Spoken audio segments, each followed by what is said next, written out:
The secret of Sarah Whitmore. Oliver Bryant had always believed that love could outlast fear. He thought his marriage was built on honesty, that the life he and Sarah had carved together was forged in truth. But in the last days of her life, when the weight of years and secrets finally broke her silence, Sarah confessed what she had hidden.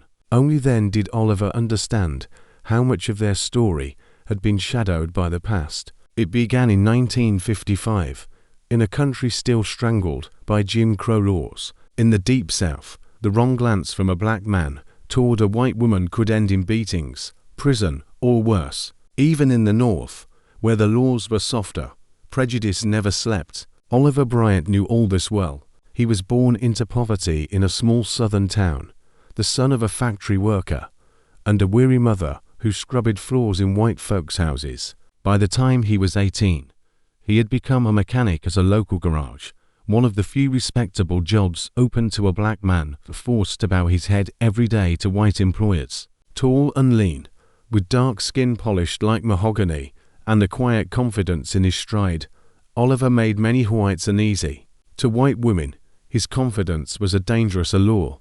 And then came Sarah Whitmore. Sarah was the daughter of Charles Whitmore, one of the most powerful men in town.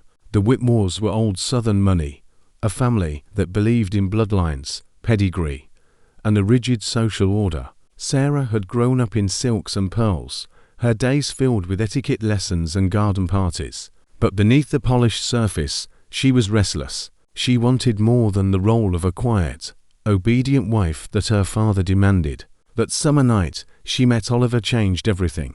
She had slipped into a dimly lit club, the kind of hidden place where just cut through the walls like whispers of rebellion. In that room, color lines blurred. Black and white youth mingled in secret, sharing drinks, laughter, and stolen glances. That was where Sarah saw Oliver. She didn't look away when their eyes met. She didn't lower her gaze, like every other white woman taught to fear. She walked straight toward him, her blonde hair tumbling over her shoulders, her blue eyes alive with daring. "What's your name?" she asked. He hesitated, then smiled. "Oliver." They talked 4 hours, words flowing easily between them, as though they had known each other forever. When the night ended, Sarah told him she wanted to see him again. Oliver knew it was reckless, maybe even suicidal, but when she smiled, he couldn't refuse. Their secret meetings grew dangerous. One afternoon, Sarah showed up at the garage where Oliver worked. Her pale skin seemed to glow in the harsh daylight. Before Oliver could warn her away, a black car pulled up. Out stepped Charles Whitmore. The look in Charlotte's eyes was enough to freeze Oliver where he stood. Without a word, Charles seized his daughter's arm and dragged her off. The next morning, Oliver found a note slipped under the garage door. "Stay away from my daughter. For her Socky, and yours." But Sarah would not be caged. With the help of a maid who took pity on her, Sarah smuggled letters to Oliver. Weeks later, one humid night, she slipped out of her father's house carrying only a small suitcase. Oliver was waiting at the edge of town.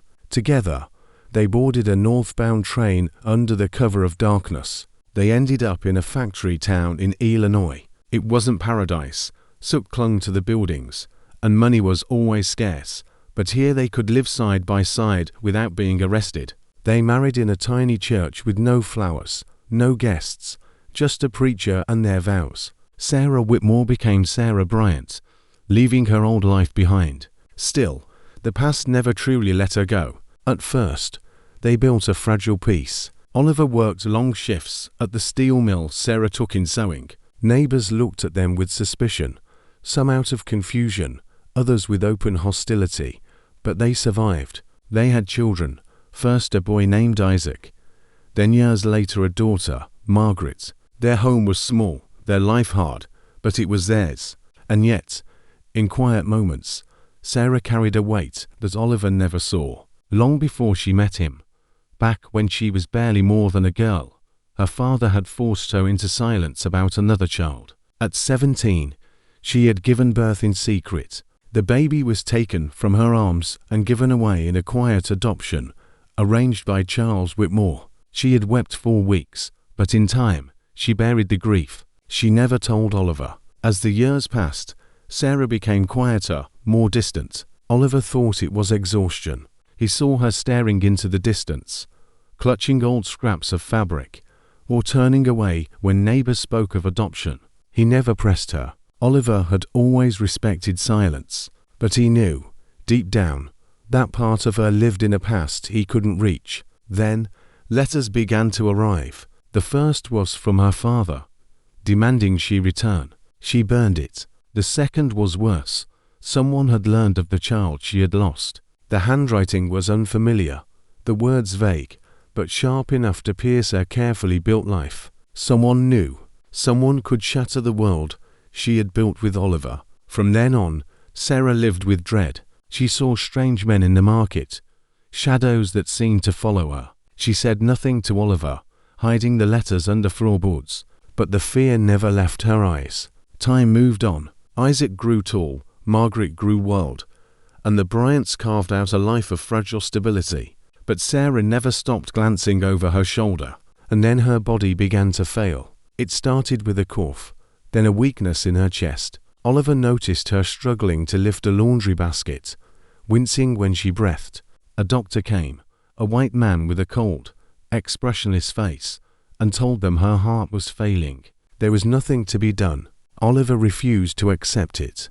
He begged for second opinions, worked longer shifts to afford medicines that did nothing. But Sarah knew the truth. She was running out of time. One evening, as the sun sank low and the children slept, she asked Oliver to sit with her. Her voice was frail but steady. "There are things you don't know," she whispered. And then she told him everything. About the money she had once hidden in case she needed to flee. About the child she had born and lost before she ever met him. About her father's shadow that had haunted their marriage. And, worst of all, that when she had married Oliver, it wasn't out of love, not at first. It was out of fear, out of desperation to escape her father's grasp. Tears streamed down her face as she confessed, "I didn't choose you because I loved you, but I grew to love you more than I ever thought I could love anyone. And I hope that's enough." Oliver sat in silence. He couldn't speak, couldn't move. Years of love, laughter, and struggle twisted in his chest. Anger and sorrow warred within him. But when he looked at her, frail and fading, he saw only the woman who had carried his children, who had shared his burdens, who had lived and suffered at his side. He reached out, took her hand, and whispered, "It's enough." Sarah closed her eyes. The weight she had carried all her life seemed to lift. For the first time, she looked at peace. Days later, she was gone. Oliver never forgot the truth she revealed, but he also never let it destroy what they had built. When neighbors whispered, when his children asked questions he could not answer, he held on to one simple fact. Whatever had brought them together, love had kept them there. And in the end, that was enough.